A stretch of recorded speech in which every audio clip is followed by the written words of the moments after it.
Hosting a website on Microsoft Azure involves several steps. Here's a concise guide to get you started. Sign into Azure Portal. Navigate to Azure Portal and sign in with your Microsoft account.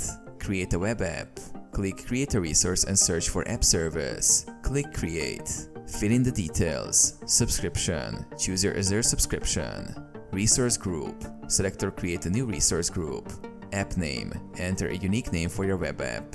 Publish. Select code if deploying directly or Docker container if using containers. Runtime stack. Choose a technology stack that matches your website. Region. Choose a region close to your users. Click Review plus Create and then Create to deploy the app service. Deploy your website. Upload files. You can deploy your website files using FTP, Git, or directly from your local machine through the Azure portal. For FTP, obtain credentials from the Azure portal under Deployment Center and use an FTP client to upload your files. For Git, set up deployment in the Deployment Center and push your code. Configure custom domain and SSL. Custom domain. Navigate to custom domains in the app service settings to add your domain. SSL certificate. Configure SSL under TLS and SSL settings. For secure connections. Access your website. Once deployed, Azure provides a URL where you can access your website.